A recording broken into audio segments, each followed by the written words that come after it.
Eh bien, bonjour à tous et ravi de partager avec vous mes convictions sur la plateforme Patrimeta avec un exercice contraint, d'ailleurs qui l'est de moins en moins puisque je dois choisir des fonds qui sont représentés dans les 22 sociétés de gestion sur la plateforme Patrimeta. C'est un exercice qui est très intéressant parce qu'elle nous permet, un, de découvrir des nouvelles solutions et puis deux, grâce à cette vidéo qui s'effectue presque chaque trimestre, puisque j'ai eu l'occasion de partager avec vous mes convictions pour la 4e fois depuis 10 mois. Elle permet effectivement d'analyser ce qui a été fait dans le passé et de voir ce qui a marché, ce qui n'a pas marché. Alors, avant de vous parler des perspectives 2026, je voulais faire un très rapide retour en arrière de qu'est-ce que ça a donné, les performances sur les 3 profils depuis 10 mois. Alors, dans le profil faible volatilité, moi j'avais envie de mettre en avant ce profil-là parce qu'on a dans notre clientèle des trésoriers d'entreprise, des trésoriers de holding, et puis aussi des clients qui veulent faire mieux que le fonds en euros, ce qui est assez logique, et obtenir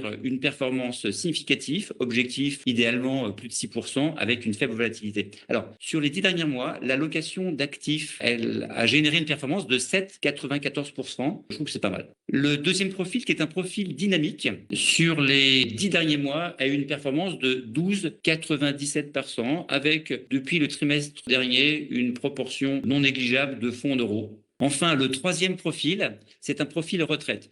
Il a pour objectif une durée d'au moins 15 ans.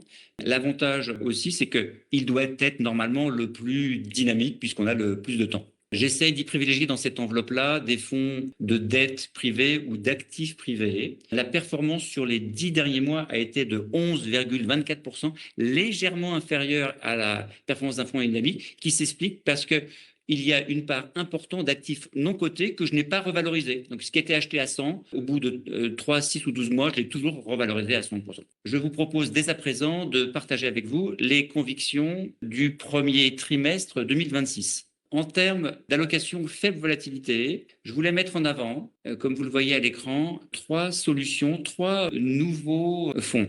Le fonds Pictet Sirius, c'est un fonds d'arbitrage de dette privée émergente et aussi de devises émergentes qui, dans le contexte actuel, me paraît intéressant. Donc, je vous invite à creuser ce fonds-là, très intéressant, qui offre un coût de rendement risque très optimal.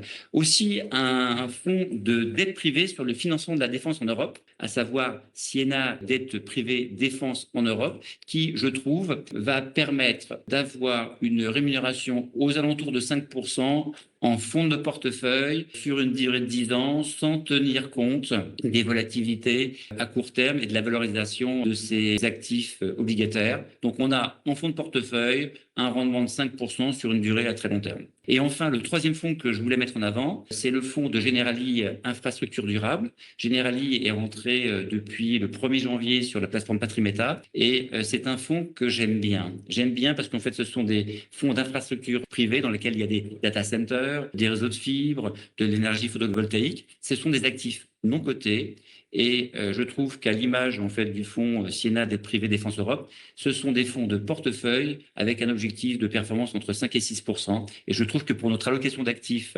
faible volatilité, c'est une bonne solution. Maintenant, le profil allocation dynamique, je voulais mettre en avant 3 fonds. Un fonds qui a été créé dans le cadre d'un mandat de gestion avec la société Auris, qui est arrivé aussi sur la plateforme Patrimeta depuis le 1er janvier. Auris a une activité de fonds classique, mais aussi il crée pour des CGP, des fonds dédiés. Et je voulais en fait mettre en avant ce fonds-là, qui est un fonds dynamique, Progressor, qui a aussi une vertu, qui est un fonds de partage, puisqu'une partie des frais de gestion sont reversés à des associations caritatives d'éducation des enfants dans le monde. Le deuxième fonds, c'est un fonds sur les actions scandinaves gérées par Nordic. Pourquoi? Parce que les actions scandinaves, elles sont logées dans des pays qui sont peu endettés, là où les banques centrales peuvent faire d'une manière très agressive, faire varier leurs devises pour être très compétitifs à l'export. Et puis, ce sont des zones où il y a une forte croissance. Enfin, un fonds qui était là aussi, tout comme Fiti Nordic, dans les allocations d'actifs des trimestres précédents, le fonds Échiquier Space, Pourquoi? Parce que l'espace est un nouveau continent et ce nouveau continent, il permet une analyse géographique de la Terre, mais aussi une analyse géopolitique.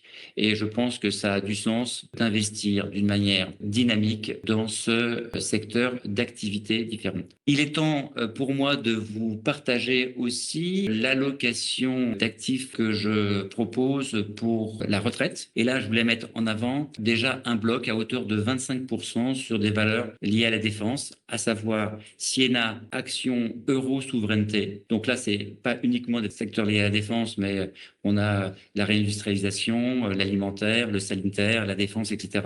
en zone euro. Le deuxième fonds, le fonds qui s'appelle Ample Geste Souveraineté Microcap 2031. Même punition. Ça, c'est pour financer les sociétés européennes, principalement aussi françaises, de la base industrielle de technologie et de défense, la fameuse BITD, qui représente 4500 PME. Ces PME, elles ont besoin de financement en fonds de roulement pour faire face à l'augmentation de la demande. Donc le fonds me paraît particulièrement adapté. Et enfin, le troisième fonds qui est là depuis quelques trimestres dans les allocations d'actifs, le fonds CPR, European Strategic Autonomy, qui investit toujours aussi en Europe sur les thématiques d'autonomie stratégique. Donc c'est un bloc de 25% qui me paraît dorénavant en fonds de portefeuille pertinent. Enfin, je voulais aussi mettre en avant un fonds qui s'appelle X-Fond. C'est un fonds que je trouve intéressant, qui est un fonds géré par la société Valir, un fonds dans lequel ils vont sélectionner des fonds de dette privée et de private equity. Je trouve que ce fonds-là a du sens dans une optique long terme au sein d'une allocation retraite.